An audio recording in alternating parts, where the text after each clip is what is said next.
आप कहते हैं कमल के चारों तरफ हिंसा है। आप कमल का अपमान नहीं कर रहे, आप बल्कि महायोगी भगवान शिव, भगवान बुद्ध और लोकमान्य तिलक जैसे महापुरुषों का अपमान कर रहे हैं। इसलिए अगली बार कमल के बारे में बोलने से पहले थोड़ा सोच कर बोलिए और केवल रील के नेता मत बनिए। मीम्स आपकी खूब बनती है। रियल नेता बनने के लिए सच बोलना पड़ता है। कुछ लोग एक्सीडेंटल हिंदू हैं और महाभारत का ज्ञान भी एक्सीडेंटल है। राहुल जी ने कभी महाभारत शायद, अब मुझे तो पता नहीं, पढ़ा भी नहीं, पर देखा भी नहीं होगा शायद। जब राहुल जी को इसका पता चलेगा तो मुझे लगता है कहीं ना कहीं शशि थरूर जी पर कार्रवाई ना हो जाए। लेकिन क्या है साहब, ये लोग तो संविधान दिखाते थे, पढ़ते नहीं थे। मैंने उस दिन पूछ लिया कितने पन्ने होते, तो वो भी नहीं बता पाए। लेकिन इन्होंने तो उसको पढ़ा ही नहीं था, लेकिन केवल कॉपी दिखा रहे थे इतने दिनों से साहब। ऐसे ही महाभारत पर भी ऐसी हालत लग रही है। और मुझे लगता है, और नहीं तो गूगल दादा तो थे, इनसे पूछ लेते आप क्या करते हो साहब, साथ में कुछ बताया करो। और शायद जिस समय शशि थरूर जी लिख रहे थे उस समय आपका टैलेंट इनको पता नहीं था, नहीं तो 100 पन्ने तो आप पे ही लिख देते साहब। जितना मेरा आप लोग इंसल्ट करना चाहते हैं आप खुशी से करिए, आप रोज करिए, मगर एक बात मत भूलिए, जाति जनगणना को हम यहां पास करके दिखाएंगे। सर, उधार की बुद्धि से राजनीति नहीं चलती है। उधार की बुद्धि से राजनीति नहीं चलती है। यहां पर्ची लेने से काम नहीं चलता है। आप बोल के हटते हो, फिर पर्ची आती, फिर बोलते हो। धन्यवाद सभापति महोदय, मैं आपका आभार प्रकट करता हूं, अपने पार्टी का, जिन्होंने मुझे बोलने का अवसर दिया। मैं बधाई देता हूं श्रीमती निर्मला सीतारमण जी को, माननीय वित्त मंत्री जी को, जिन्होंने 7वां लगातार बजट दिया है। ये केवल केंद्रीय बजट नहीं, ये जन भावनाओं का बजट है, इसलिए मैं उनको बहुत बहुत इसके लिए बधाई देता हूं। अगर आप बजट की ओर देखेंगे, इसकी भूरी भूरी प्रशंसा सब तरफ से हुई, लेकिन एक नेता ने यहाँ खड़े होकर जिस तरह से पहले कटाक्ष किया कमल पर, ना जाने कमल से उनको क्या विरोध है, लेकिन कमल के लिए, कमल का अगर शब्द का प्रयोग राजीव नाम के लिए भी किया जाता है, कमल के फूल को अगर राजीव कहेंगे तो वो भी है, लेकिन कहीं ना कहीं कमल को बुरा दिखाने का प्रयास किया गया। अरे भाई, ये बात सही है कि हमारा चुनाव चिन्ह कमल का फूल है और जनता ने तीसरी बार लगातार हमें सत्ता में बिठाने का काम किया है, लेकिन केवल ये कमल का फूल नहीं, इन्होंने अपमानित कुछ और करने का काम भी किया। मैं उसका थोड़ा उल्लेख यहाँ पर जरूर करना चाहता हूँ। ये कमल, इससे जुड़ा हुआ नाम राजीव भी है, और राजीव आप जानते हैं किसका नाम है, आप सब जानते ही हैं। तो क्या उनको भी बुरा समझते, क्योंकि इन्होंने कहा, इन्होंने राजीव को हिंसा के साथ जोड़ने की बात कही, कमल को हिंसा के साथ जोड़ने की बात कही। लेकिन मैं कहना चाहता हूँ, माँ लक्ष्मी का आसन भी कमल है, हमारा राष्ट्र पुष्प भी कमल है, और जिस पद्मासन मुद्रा में सिंधु सभ्यता में भगवान शिव की पशुपति नाथ के रूप में मूर्ति मिली थी, लोकमान्य तिलक पद्मासन मुद्रा में ही समाधिलीन हुए थे। आप कहते हैं कमल के चारों तरफ हिंसा है। आप कमल का अपमान नहीं कर रहे, आप बल्कि महायोगी भगवान शिव, भगवान बुद्ध और लोकमान्य तिलक जैसे महापुरुषों का अपमान कर रहे हैं। इसलिए अगली बार कमल के बारे में बोलने से पहले थोड़ा सोच कर बोलिए कि आप किस किस का अपमान कर रहे हैं। और केवल रील के नेता मत बनिए। मीम्स आपकी खूब बनती है। रियल नेता बनने के लिए सच बोलना पड़ता है। और सर, कुछ लोग एक्सीडेंटल हिंदू हैं और महाभारत का ज्ञान भी एक्सीडेंटल है। और उस नेता के अलावा और कौन नहीं जानता कि महाभारत में अभिमन्यु का वध 7 महारथियों ने मिलकर किया था। जयद्रथ, दुर्योधन, दुशासन, कर्ण, द्रोणाचार्य, कृपाचार्य और शकुनी। लेकिन राहुल जी ने कभी महाभारत, शायद अब मुझे तो पता नहीं, पढ़ा भी नहीं, पर देखा भी नहीं होगा शायद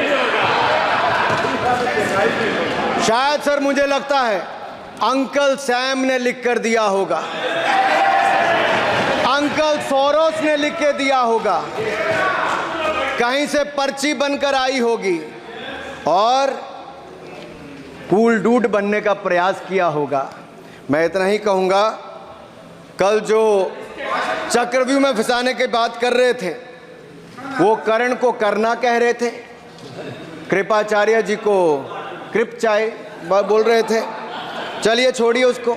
अध्यक्ष जी, कल तो ऐसा लग रहा था सदन के अंदर महाभारत पर इतना सारा ज्ञान दिया गया कि एक समय ऐसा लगा B.R. चोपड़ा के महाभारत के धारावाहिक का संगीत गूंजने लगा हो।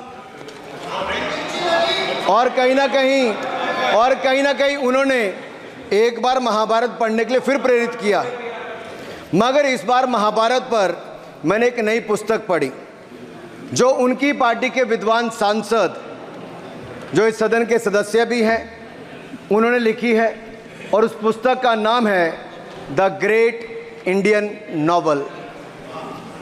राहुल जी को अगर महाभारत और चक्रव्यूह के विषय में विस्तृत जानकारी लेनी है तो अपने उस सांसद से वो संपर्क कर सकते हैं। और मैं बताऊंगा, शशि थरूर जी ने, शायद वही राहुल गांधी जी को बता दें या बताएंगे, नहीं तो मैं बता देता हूं कि आपने महाभारत और भारत के स्वतंत्रता संघर्ष को मिलाकर जो उपन्यास लिखा है उसके पात्र कौन कौन हैं। इस उपन्यास में धृतराष्ट्र के रूप में किस नेता को दिखाया गया है, कौरव किस पार्टी को कहा गया है, इस उपन्यास में प्रिय दुर्योधनी कौन है। जब राहुल जी को इसका पता चलेगा तो मुझे लगता है कहीं ना कहीं शशि थरूर जी पर कार्रवाई ना हो जाए। लेकिन क्या है साहब, ये लोग तो संविधान दिखाते थे, पढ़ते नहीं थे। मैंने उस दिन पूछ लिया कितने पन्ने होते, तो वो भी नहीं बता पाए। मैंने उसके बाद पूछा कि ये जो आप संविधान की कॉपी लेकर चलते हो, इसका प्रीफेस पढ़ा है, इसका फॉरवर्ड पढ़ा है, इसकी प्रस्तावना किसने की है। के वेणुगोपाल जो सॉलिसिटर जनरल इनकी सरकार के समय भी रहे होंगे, सीनियर एडवोकेट हैं, या गोपाल शंकर नारायण जो सीनियर एडवोकेट हैं, उन्होंने उसकी प्रस्तावना की थी और प्रस्तावना में लिखा था कि कैसा काला अध्याय वो इमरजेंसी का समय था। और ये संविधान जो डॉक्टर B.R. अंबेडकर जी ने दिया, अगर ये नहीं दिया होता तो आम जनमानस को अपने अधिकारों का पता भी नहीं लगता। लेकिन इन्होंने तो उसको पढ़ा ही नहीं था, लेकिन केवल कॉपी दिखा रहे थे इतने दिनों से साहब। ऐसे ही महाभारत पर भी ऐसी हालत लग रही है। और मुझे लगता है, और नहीं तो गूगल दादा तो थे, इनसे पूछ लेते आप क्या करते हो साहब, साथ में कुछ बताया करो। सर, इस उपन्यास के, माननीय सभापति जी, इस उपन्यास के मुताबिक जिस पार्टी के सर्वे सर्वा आप हैं, उस उपन्यास के वही कौरव पार्टी है। मैं अपनी तसल्ली के लिए कुछ पंक्तियों को यहाँ उद्धृत कर देता हूँ। मैं कोट कर रहा हूँ सर, पेज नंबर 245 से। The India of which Dhritarashtra assumed the leadership on 15th August 1947 had just been through a cathartic process of regeneration, another stage in this endless cycle. अब 15 अगस्त 1947 को प्रधानमंत्री के रूप में मोदी जी तो नहीं थे, और ये कह रहे हैं कि जिन्होंने 15 अगस्त 1947 को उस समय वो सत्ता ली थी वो धृतराष्ट्र थे। तो धृतराष्ट्र किसको कहा गया? धृतराष्ट्र को किसको कहा गया? अब आपने मुझे बांध रखा है। कल स्पीकर ने कहा है, स्पीकर महोदय ने कहा कि उस समय के लोगों का नाम नहीं लेना। तो प्रथम प्रधानमंत्री जी को धृतराष्ट्र मैंने नहीं कहा, इनके अपने ही सांसद ने अपने ग्रेट इंडियन नॉवल में कहा है। शशि थरूर जी कहाँ हैं? कहीं छिप तो नहीं गए? आज शो कॉज हो सकता है। फिर देखिए प्रिय दुर्योधनी और धृतराष्ट्र के विषय में क्या लिखा है। I quote from page 293। In Delhi blind Dhritarashtra ruled with प्रिय Duryodhana by his side and he pledged the nation not so much to the gas and hot water of his Fabian preceptors but to smoke and steam of the modern industrial revolution their ancestors had denied this country। Sir ये सबको पता है कि इस देश के एकमात्र Fabian Samajwadi कौन थे, और ये फैबियन समाजवादी कौन थे उसके बारे में किसी और ने नहीं, आपके ही सांसद ने लिखा है। अरे वाह, इसमें तो आगे इमरजेंसी की चर्चा भी है, और जिसे इंदिरा गांधी जी ने थोपा था और इमरजेंसी का उपयोग किया है। Saugata dada, you are not Shashi Tharoor, please. ये देश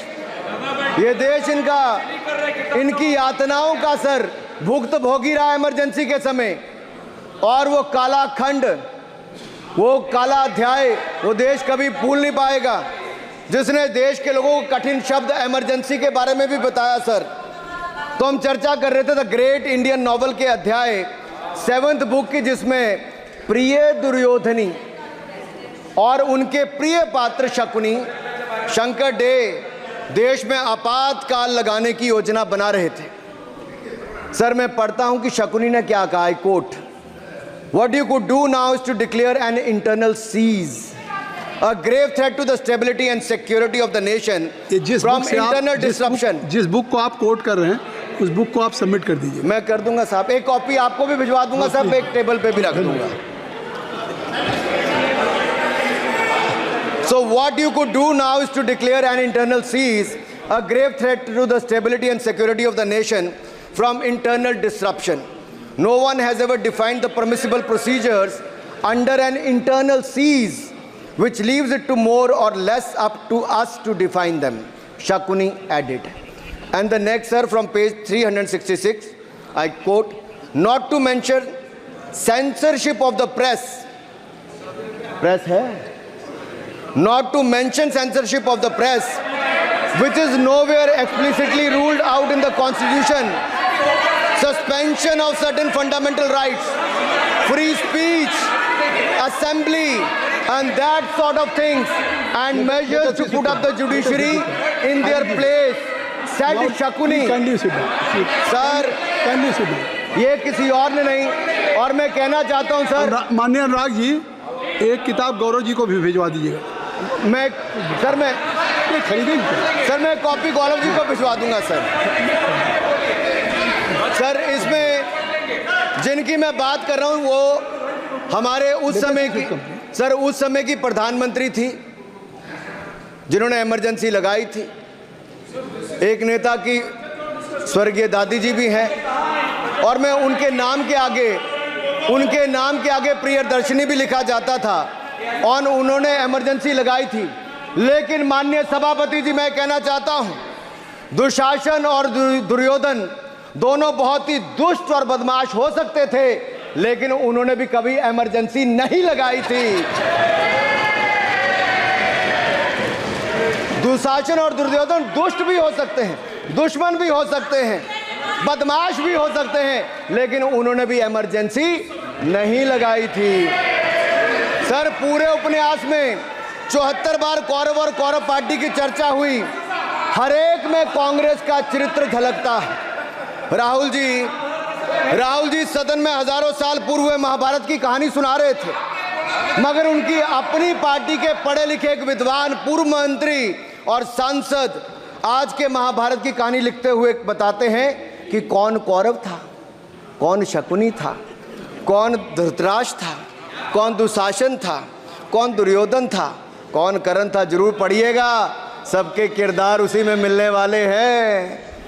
और शायद जिस समय शशि थरूर जी लिख रहे थे उस समय आपका टैलेंट इनको पता नहीं था, नहीं तो 100 पन्ने तो आप पे ही लिख देते साहब।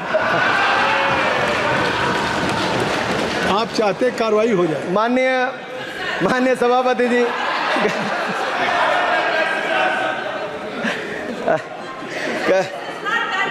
कल जब राहुल गांधी जी चक्रव्यूह पर बहुत ज्ञान दे रहे थे, तो पीछे तो पीछे दो लोग, कुमारी शैलजा जी और दीपेंद्र जी, बैठकर मुस्कुरा रहे थे। अब शायद राहुल जी वो पीछे हंस तो रहे थे, लेकिन आप एक बात जरूर कर लीजिए, चक्रव्यूह के परिप्रेक्ष्य में इन दोनों से बेहतर कौन बता सकता है हरियाणा के चुनाव आने वाले हैं। जान लीजिए कि कौन शकुनी है और कौन अभिमन्यु है, नहीं तो बहुत देर हो जाएगी। आपको एक और सुझाव है, और मैं इतना जरूर कहूंगा, आपने तो कई सारे चक्रव्यूह बनाने का काम किया सर, और जब उस समय किशोर अभिमन्यु पर कौरवों ने युद्ध नीति के विपरीत जाकर प्रहार किया था, तो मैं कुछ कहना चाहता हूं। इतने में पुत्र दुशासन ने पीछे सा था वार किया, निष्प्राण हुए एक गदा से सिर पर था प्रहार किया। मां धरती की गोद में वह आंख मूंद कर सो गया, अंबर का तेजस्वी तारा धूमकेतु सा खो गया। लेकिन कोई तारे का तेज फीका नहीं कर सकता, वीर गति पाकर अमर हुआ हो कभी नहीं मर सकता है। पुत्र सुभद्रा कुरुक्षेत्र में जिसकी अमर कहानी थी, 9 माह में सीखी विद्या जब 16 साल जवानी थी। अब उस अभिमन्यु को जिसने सारे चक्रों को तोड़ने का काम किया, मैं इतना ही कहूंगा, चक्रव्यूह का प्रसंग छेड़कर आपने अच्छा किया। इस देश ने बहुत सारे चक्रव्यूह देखे, कांग्रेस का चक्रव्यूह सर, इसके 7 किरदार मैं बताता हूं सर। पहला कांग्रेस, दूसरा पंडित नेहरू, सर नाम लेने के लिए मना किया, मैं दूसरी तरह से बोलता हूं। पहला कांग्रेस, दूसरे पहले प्रधानमंत्री एनजी, फिर तीसरा किरदार आईजी पूर्व प्रधानमंत्री, चौथा RG1 उस समय के प्रधानमंत्री, 5वां SG, 6वां RG2 और 7वां आप सब जानते ही हैं। आप समझदार हैं, समझ गए होंगे सर। पहले चक्रव्यूह ने देश को विभाजन कराया, पहले चक्रव्यूह ने देश का विभाजन करवाया, और दूसरे जो एनजी, उन्होंने देश को कश्मीर की समस्या दी और चीनियों को भारत की भूमि सौगात में दी, चीनियों को भारत भूमि सौगात में दी सर। तीसरे चक्रव्यूह आईजी ने, पूर्व प्रधानमंत्री आईजी ने देश को आपातकाल दिया, इमरजेंसी दी, और पंजाब में अशांति दी। चौथे जो RG1 है, RG1 ने बोफोर्स दिया और सिखों का निस्सहार किया। पांचवें जो ऐसी हैं, उन्होंने सनातन धर्म परंपरा के प्रति नफरत का नैरेटिव बनाया, 12 लाख के करोड़ के घोटालों को संरक्षण प्रदान किया, देश की आर्थिक अर्थव्यवस्था को भंवर जाल में फंसाया। और छठे ठहरे आप, जिन्होंने पिछले 15 सालों में देश की राजनीति, संसदीय परंपरा और संस्कृति को इतना नुकसान पहुंचाया जितने कि ये बाकी 6 मिलकर चक्रव्यूह एक साथ मिलकर भी नहीं कर पाए।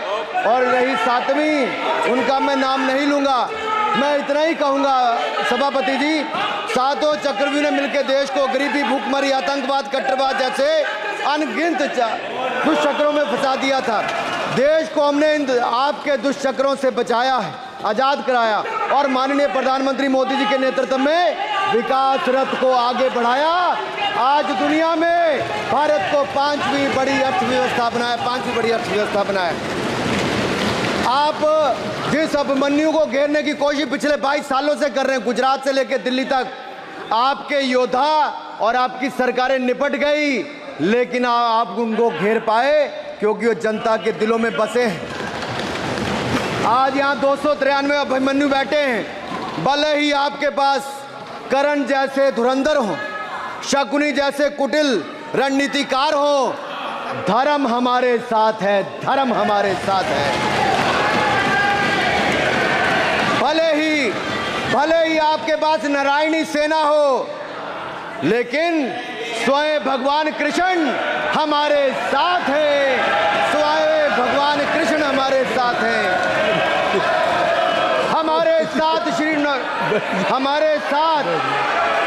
हमारे साथ श्री रघुनाथ तो किस बात की चिंता शरण में दिखाया, माननीय सभापति जी, हमारे साथ श्री रघुनाथ तो किस बात की चिंता, शरण में रख दिया जब मात तो किस बात की चिंता।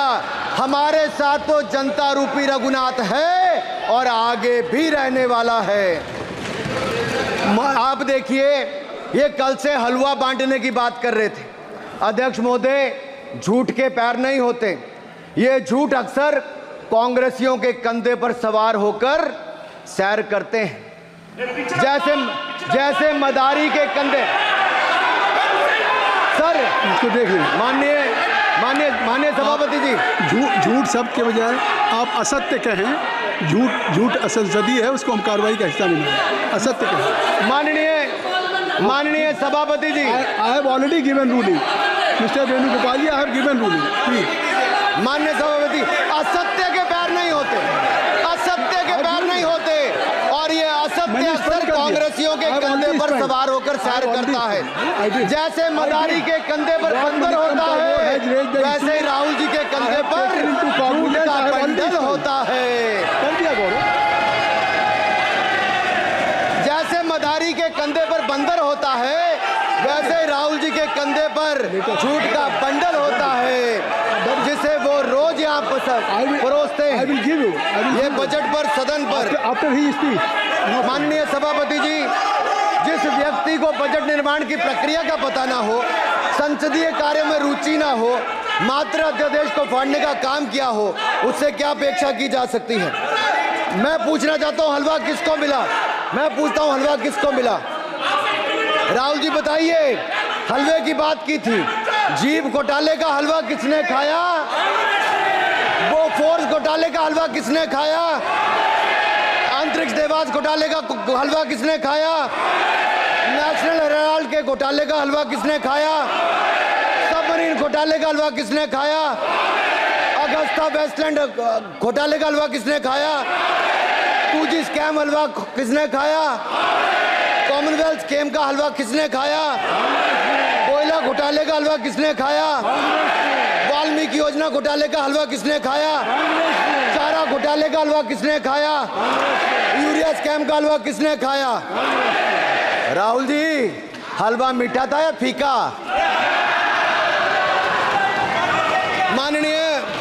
माननीय सभापति जी, कुछ लोग ओबीसी की बात करते हैं। मैं ये कहता हूं, इनके लिए ओबीसी है। गौरव सुनिए, गौरव बड़ा इंपॉर्टेंट है। आप kindly address to the chair. माननीय सर, इनके लिए ओबीसी का मतलब है only for brother in law commission, only for brother in law commission. और only for brother in law commission के लिए काम करने वाली पार्टी अदर बैकवर्ड कास्ट की बात करती है तो आर्नी को भी पंखे के साथ लटकर आत्महत्या कर लेनी चाहिए। मतलब जिस पार्टी ने अपने पार्टी के अध्यक्ष जो एक पिछड़े वंचित समाज से आते थे, उनको धोती से खींचकर पार्टी से बाहर निकाल दिया हो, उसके शहजादे हमें ज्ञान बांट रहे। अरे साहब, इनको पहले तो एलओपी का मतलब समझना पड़ेगा। ये लीडर ऑफ प्रोपेगेंडा नहीं, लीडर ऑफ ऑपोजिशन है। इसका मतलब लीडर ऑफ ऑपोजिशन है। सर, ये लीडर काइंडली लिसन मी।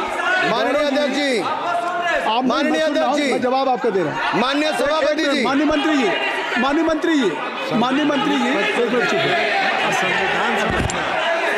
सुनिए। माननीय गौरव जी, आप या माननीय सदस्य जो कह रहे हैं, मैं समझता हूं कि माननीय राहुल जी एलओपी, उन्होंने भी बात कही सरकार पे या सरकार के मंत्रियों के लिए नाम लिया, तो उसका जवाब अगर वो दे रहे हैं, अनपार्लियामेंट्री वर्ड जो होगा उसको मैं स्पंज करता हूँ। मैं अनपार्लियामेंट्री नहीं, उन्होंने झूठ कहा था, मैंने उसको स्पंज कर दिया। झूठ कहा था उन्होंने, मैंने स्पंज कर दिया। अनुराग ठाकुर जी। सर, माननीय अध्यक्ष जी, माननीय सभापति जी, आप देखिए, मैं इतना ही कहना चाहता हूं कि अब झूठ परोसना बंद कर दें, क्योंकि एलओपी का मतलब लीडर ऑफ प्रोपेगेंडा नहीं, लीडर ऑफ ऑपोजिशन होता है। अब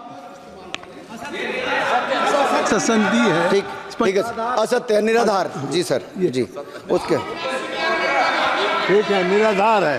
सर, ओबीसी की बात, जनगणना की बात बहुत की जाती है। माननीय सभापति जी, जिसकी जात का पता नहीं वो गणना की बात करता है।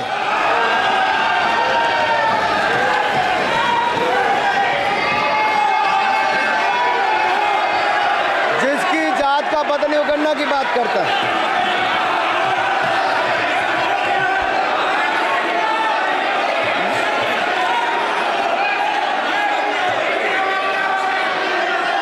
माननीय सभापति जी,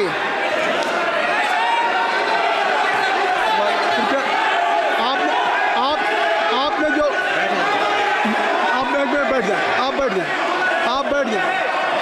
आप बैठ जाएं। माननीय अखिलेश जी, आपने जो बात उठाई है मैं उसको दिखवा लूँगा। मैं आपकी बात को ले रहा हूँ।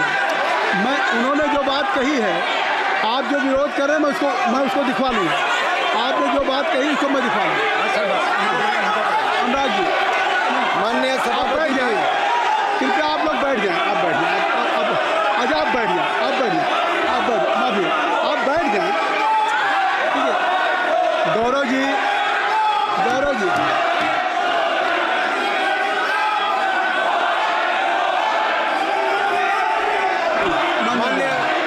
माननीय सभापति जी, मैं आपको याद कराना चाहता हूँ, इसी सदन में एक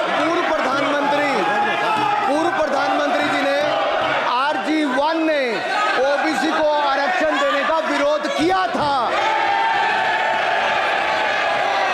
RG1 ने ओबीसी को आरक्षण देने का विरोध किया था। एक मिनट माननीय मंत्री जी, एक मिनट। लीडर ऑफ अपोजिशन बोलना चाहते हैं, आप लोग बैठ जाएं। माननीय मंत्री जी की स्पीच, माननीय अनुराग जी की स्पीच खत्म हो जाए। बैठे आप लोग बैठ जाएं। मैं आपको सर, उन्होंने मुझे इंसल्ट किया, मुझे बोलने दीजिए। उनकी बात खत्म हो जाए। सर, उन्होंने इंसल्ट किया मुझे। उसके बाद मैं आपको अवसर दूंगा। नहीं सर, नहीं, उनके बाद अवसर दूंगा। आपको अवसर दूंगा। बैठ जाएं, आप बैठ जाएं। अवसर दूंगा। उनकी स्पीच खत्म हो जाए। प्लीज आप बैठ जाओ। अनुराग जी, कल किस को इंसल्ट कर रहे थे? आपको अवसर दूंगा। आपको अवसर दूंगा। अच्छा, एक मिनट बैठ जाए। आप बैठ जाए। सर, मैं क्लैरिटी कर दूं। सर, मैंने कहा एक मिनट बैठ जाए। आप सर, मैंने एक मिनट बैठ जाए। आप सब लोग बैठ जाए। अच्छा, आप सब लोग बैठ जाए। चल, अब लीडर ऑफ अपोजिशन को मैं बुला रहा हूँ। अब ये पर is it fair if I am allowing to your leader of opposition? Is it fair? मैं फिर मैं उनको बुला लूँगा। नहीं तो मैं आपको बुला रहा हूँ तो पहले बैठ जाएं। पहले लोग बैठ जाएं। पहले बैठाइए सर। सब लोग बैठ जाएं। पहले सब लोग बैठ जाएं तब मैं आपको अलाउ करूँ। सब बैठ जाएं, मैं आपको अलाउ करूँ। मैं आपको अलाउ करूँगा, सब बैठ जाएं। मैं अलाउ करूँगा। आप मेरी बात सुन नहीं पा रहे। मैं आपको अलाउ करूँगा, पहले सब बैठ जाएं। हाउस इन ऑर्डर होगा। गौरव जी, आप भी बैठ जाएं। मैं लीडर ऑफ अपोजिशन को अलाउ कर दे रहा हूँ। अगर आप ये कह रहे हैं कि हमें इंसल्ट किया गया, मैं बिल्कुल आपको अलाउ कर रहा हूँ। सर दीजिए, सर बोलने दीजिए। सर मैं आपको बोलने दीजिए। सर ऐसा नहीं सर बोलने दीजिए। सर मैं आपका नाम तो लूँ। राहुल गांधी जी। स्पीकर सर, देखिए, जितना मेरा आप लोग इंसल्ट करना चाहते हैं, आप खुशी से करिए, आप रोज करिए, मगर एक बात मत भूलिए, जाति जनगणना को हम यहां पास करके दिखाएंगे। धन्यवाद। जितना इंसल्ट करना करिए, मैं खुशी से लूंगा। अरे तो अपनी जाति भी लिखनी पड़ेगी उसमें। आप चुप रहें। श्री अनुराग ठाकुर जी, हमने समय दे दिया, अब आप बैठे। ये तरीका नहीं है। नहीं, ये तरीका है। आपको हमने टाइम दे दिया। क्या? आप बैठ चुके हैं। ये नहीं है, आप बैठ चुके। श्री अनुराग ठाकुर जी। सर, मुझे लगता था कि इनको भाषण देने से पहले पर्ची आती होगी। हमने आपको, लेकिन हर बार इंटरवेंशन के लिए पर्ची आती है अपने बलबूते पर। सर, उधार की बुद्धि से राजनीति नहीं चलती है। यहाँ पर्ची लेने से काम नहीं चलता है। आप बोल के हटते हो, फिर पर्ची आती, फिर बोलते हो। ऐसे कैसे चलता है? माननीय अध्यक्ष जी, माननीय सभापति जी, एक minute. I am not yielding sir. ढा के आपको बिठाए, बुलाए। अब मैं नहीं करूँगा। मैंने आपको अनुराग ठाकुर जी को बिठा के आपको मैंने समय दिया, तो अब अनुराग ठाकुर जी बोलेंगे। चलिए सर मैं इतना ही कहूंगा, उधार की बुद्धि से राजनीति नहीं चलती है। आजकल कुछ लोगों पर जातिगत जनगणना का भूत सवार है सर। लेकिन मैं इतना कहूंगा सर मैंने क्या कहा था सर माननीय सभापति जी, मैं गंभीर बात कर रहा हूं, ये नहीं सुन रहे हैं। मैंने कहा था जिस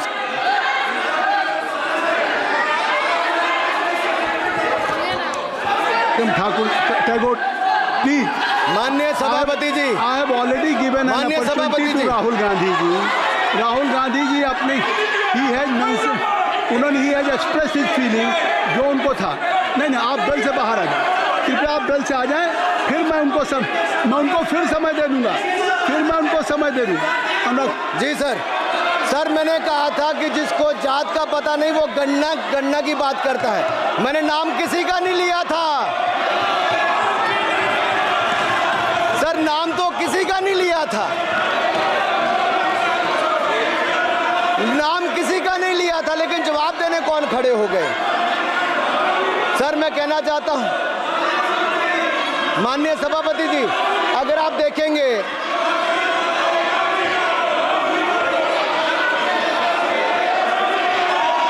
मैंने अनुराग जी को बिठा के मैंने माननीय राहुल गांधी को समय दिया, मैंने अनुराग ठाकुर जी को बिठा के, तो कृपया आप लोग जब एलओपी को टाइम मिल गया तो आप सदन में व्यवधान नहीं। अब फिर बोलना चाहते हैं आप, खड़े हो जाइए, आप फिर बोलना चाहते हैं, खड़े हो जाइए, चलिए खड़े हो, आप लोग जाइए बिल से बाहर। LOP please, LOP I am giving, तो आप बेल से तो जाइए। सर स्पीकर सर, अगर मैं आपके एलओपी को टाइम दे रहा हूं तो आप ये क्या मतलब?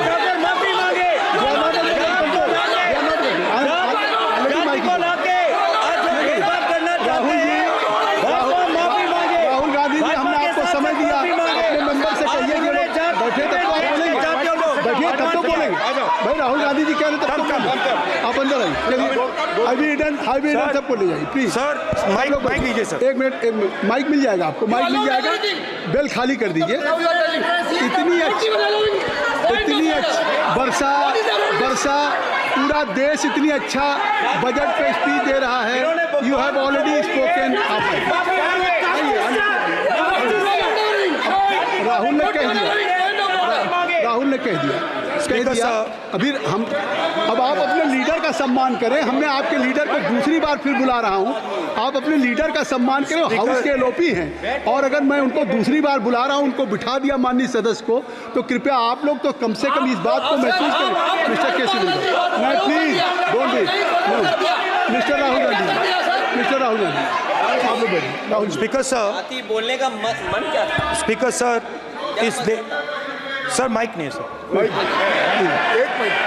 माइक यहाँ से नहीं जाता। स्पीकर सर, मैं नाम जो ले भी लूंगा, माइक आ जाएगा। स्पीकर सर, जो भी इस देश में दलितों की, आदिवासियों की, पिछड़ों की बात उठाता है, जो भी उनके लिए लड़ता है, उसको गाली खाना ही पड़ता है।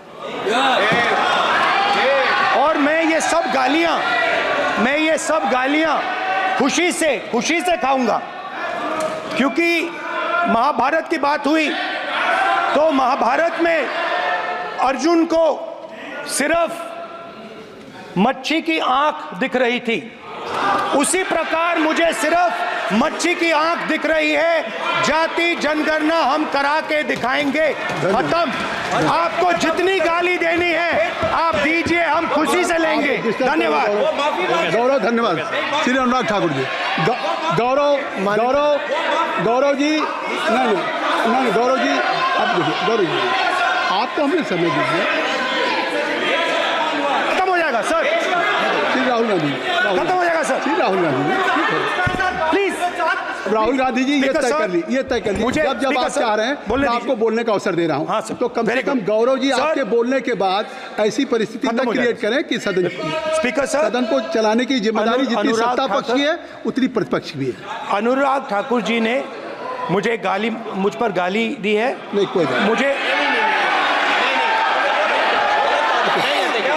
सर बोलने दीजिए सर, बोल लें। हाँ, बोल सर रहे हैं, जाति सर कैसे पूछ सकते हैं? अनुराग ठाकुर जी ने मुझे इंसल्ट किया है, मगर मैं अनुराग ठाकुर जी से कोई माफी नहीं चाहता हूं। मुझे कोई माफी की जरूरत नहीं है। मैं लड़ाई लड़ रहा हूं। जितनी आपको गाली देनी है मैं आपसे कभी माफी नहीं मांगूंगा। मुझे आपकी माफी नहीं चाहिए।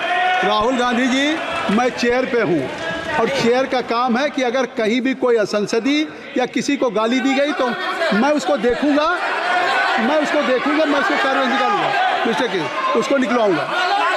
ठीक है, आप नहीं कर रहे हैं, लेकिन अगर दी है तो मैं उसको कार्रवाई का हिस्सा दिखवा के उसको स्पंज करूंगा। ठीक, आपने कर दिया। सुन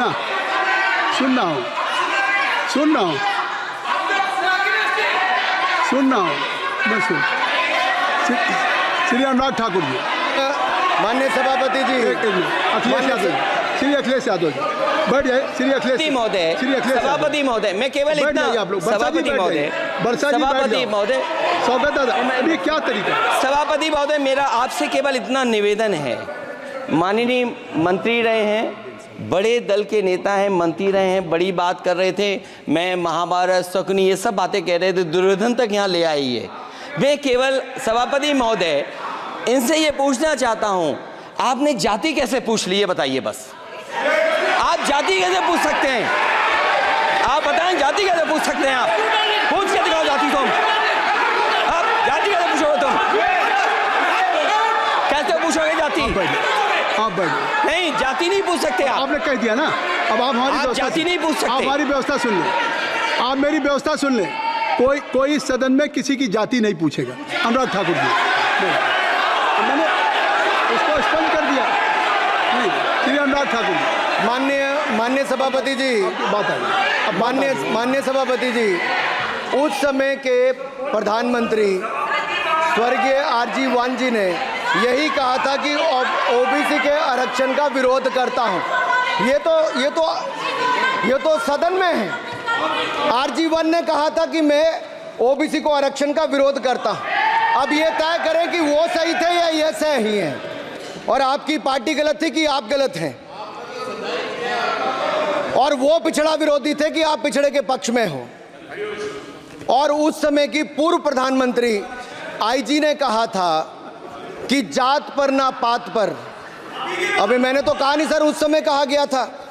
और इसी तरह से ही कृपया अपना भाषण संक्षिप्त सर, करें। मंडल आयोग की रिपोर्ट हो, काका कालेलकर की रिपोर्ट हो, इस पर कौन वर्षों तक बैठा रहा सर? जवाब देना होगा इनको, कौन देगा जवाब? अगर उस समय उसको लागू कर दिया होता तो आज ओबीसी के अधिकारी भी ज्यादा होते, बाकी भी होते। और यही नहीं सही, इन्होंने दलित के साथ, आदिवासी के साथ, ओबीसी के साथ विरोध किया। ओबीसी कमीशन को तो संवैधानिक दर्जा भी नहीं दिया। अगर संवैधानिक दर्जा दिया तो मोदी सरकार ने आकर दिया है, माननीय अध्यक्ष जी। और मैं इस सदन के लिए पढ़ देता हूं सर। नेहरू जी ने 1961 में आरक्षण के विरुद्ध में लिखा था, I quote, I react strongly against anything which leads to inefficiency and second rate standards. I want my country to be a first class country in everything.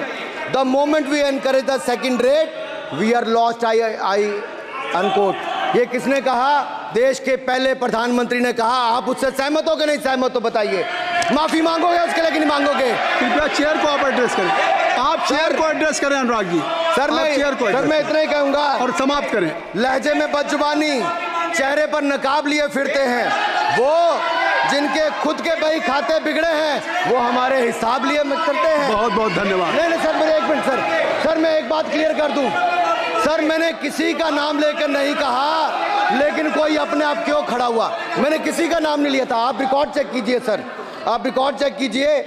और सर ये सारी बातें अगर आप देखेंगे, सबका साथ सबका, मैं रिकॉर्ड दिखवा लूंगा। आप दिखाइए सर। सबका साथ सबका विकास हमने किया सर। अगर अल्पसंख्यक के रूप में अगर किसी को राष्ट्रपति बनाया गया तो कलाम साहब को अटल बिहारी वाजपेयी जी की सरकार में बनाया गया।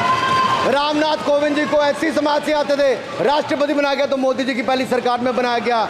एक महिला ट्राइबल को अपनी क्षमता के आधार पर अगर देश का राष्ट्रपति बनाया गया तो द्रौपदी मुर्मू को हमारी सरकार को। अगर ओबीसी प्रधानमंत्री है तो आज माननीय प्रधानमंत्री मोदी जी। आज सबसे ज्यादा मंत्री SC ST OBC है तो हमारी सरकार में सर। सर मैं इतना ही कहूंगा। अब समाप्त करें। सर मैं 2 मिनट में खत्म। एक minute, sir 2 minute. Sir MSP, sir ये एमएसपी की बात कर रहे थे। सर एमएसपी कौन लाया? एमएसपी सर 61 के युग में, उस समय के पहले प्रधानमंत्री जी ने लाए, लेकिन इन्होंने उसको गारंटी क्यों नहीं दिया भाई? 61 के बाद 66 में आप लाए। आप इतने सालों तक क्या करते रहे? क्यों नहीं आपने प्रावधान उसका किया? सर दूसरा मैं कहना चाहता हूं, कर्नाटक में 1200 किसानों की आत्महत्या होगी। 1200 किसानों ने गए आप मिलने के लिए। कितने SC ST OBC थे? कितने SC ST OBC थे? सर वहां के OBC का पैसा, SC ST का पैसा, उनका बजट 34% कर्नाटक में खत्म करके अलग कर दिया गया। पूछा आपने क्या उनसे? कौन किया? और सर यही नहीं, मैं पूछता हूं सर मैं पूछता हूं इनमें से सर, अब आप संक्षिप्त समाप्त करें। आप समाप्त सर एक मैं कहना चाहता हूं सर आप देखिए OBC के लिए आज OBC का कोटा खत्म करके अगर मुसलमान को आरक्षण देने की बात कोई करता है तो आपकी आंध्र कर्नाटक आपके कहने पर वो लोग करने की बात करते हैं। आप यहाँ पे OBC की बात करते हो सर। माननीय सभापति जी, मैं एक बात और कहना चाहता हूँ यहाँ पर। एक बात सर, अग्निवीर की बात कही गई और अखिलेश यादव जी ने मेरा नाम लेके कहा। सर मैं हिमाचल प्रदेश से आता हूँ, बहुत छोटा राज्य, 70 लाख की आबादी है सर देश में कारगिल के समय सबसे ज्यादा शहादत दी तो हिमाचल के वीर सपूतों ने दी। 4 परमवीर चक्र विजेता हुए, 2 हमारे यहाँ से हुए। 1 रैंक 1 पेंशन, ये बात 40 साल तक इन्होंने दी। सर अगर दी तो प्रधानमंत्री नरेंद्र मोदी जी ने आकर दी। और ये नहीं सर, अग्निवीर योजना में 100% एम्प्लॉयमेंट की गारंटी है और हमारी 100%। सर एक बात अंत में लास्ट बात कह रहा हूँ सर, ये लास्ट है सर। मैं एक बात, ये आखिरी बात कह रहा हूँ सर, युवाओं के लिए बजट में बहुत कुछ है, नौकरी से लेके इंटर्नशिप से लेके बाकी सब। मैं निर्मला जी को और प्रधानमंत्री जी को बहुत बहुत उसके लिए बधाई देता हूं। सर स्पेस सेक्टर के लिए 1000 रुपये वेंचर कैपिटल फंड भी दिया गया। सर जिस देश में स्पेस के नाम पर शायद बहुत कम कुछ दिखता था, आज चंद्रयान मिशन की सफलता के कारण दुनिया का पहला देश भारत बना है।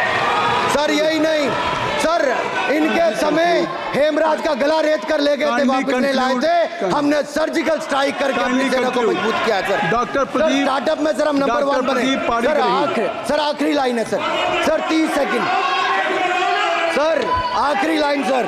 ये कहते हैं देश में डर का माहौल। सर मैं इतना ही कहूंगा, डर का माहौल है अपराधियों में, डर का माहौल है भ्रष्टाचारियों में, डर का और भय का माहौल है देशद्रोहियों में, अधर्मियों में, कुकर्मियों में, और सबसे ज्यादा डर का माहौल है देश के दुश्मनों में सर, देश के दुश्मनों में।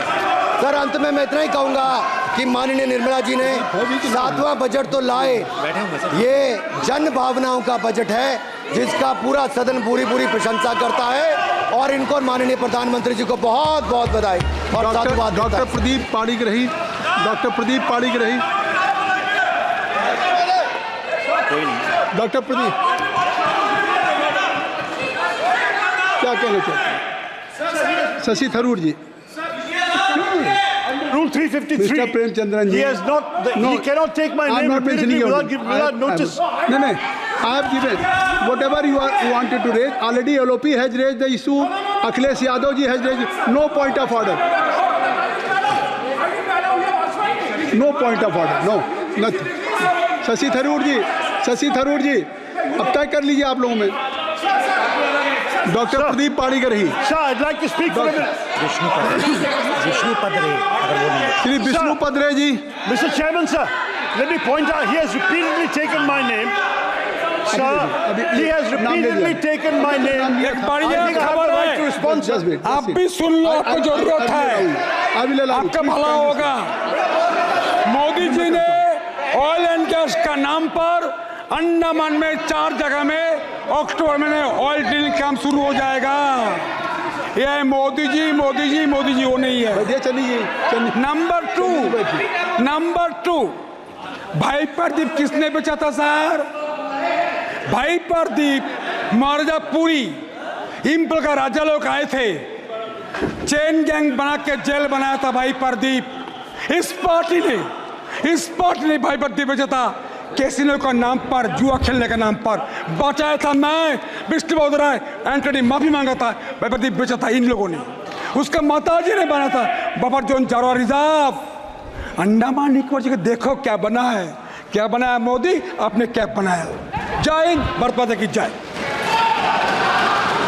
डॉक्टर प्रदीप पाड़ीकर ही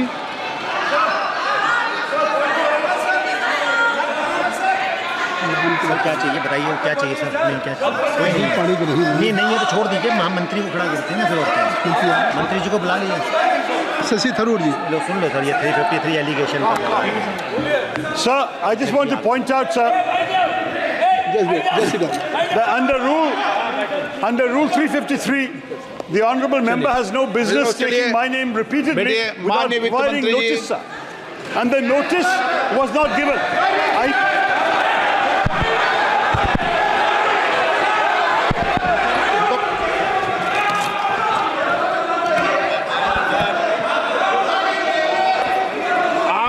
तरीका ठीक नहीं है आपका, ऐसा नहीं है। बोलिए क्या पॉइंट ऑफ ऑर्डर है, नंबर बताइए पॉइंट ऑफ ऑर्डर का। Point 353, sir. 353 He has दोबारा। repeatedly taken my सुनो, name without notice. अब आप लोग 352 और 353 को पढ़ी लो आज।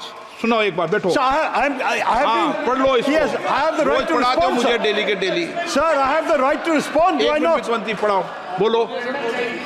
The gentleman has repeatedly taken my name and quoted me. I mean, I should be grateful that he has revived a 35-year-old book of mine, which he has quoted extensively, The Great Indian Novel, published in 1989, which is a satirical novel, which unfortunately the gentleman has missed the satire. I do want to point out, sir, that the fact is that we have recently fought the elections of 2024 and not the elections of 1989. So that's the first point, is to understand the context in which this has been written.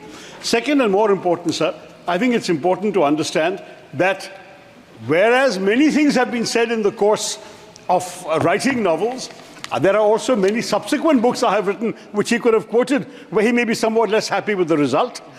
And thirdly, sir, as far as there are many people on that side of the fence who have said many things far more recently against their own party, which he should remember can also be quoted back at them. So I think at this point, sir, this is not a literary discussion. I'm grateful for this, but I don't believe this is the right way to proceed in this matter. Thank you, sir. Sir अगली बार नए novel का इस्तेमाल कर लेंगे sir. सारे सदन को रोज सदन में इस किताब को उठाते हो आप, और रोज एक कानून उठाते हो 352 353 बाइबल है। तो ये दो बाइबल के दो अंश आज मैं पढ़ के सुना देता हूँ पूरे सदन को इस बाइबल।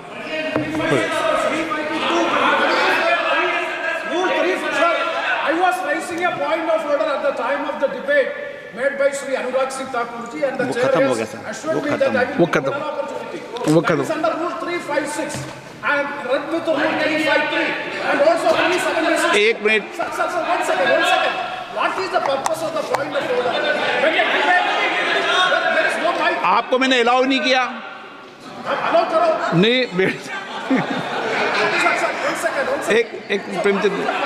एक प्रेमचंद्र जी, प्लीज। माननीय वित्त मंत्री जी, प्लीज बेटे नहीं।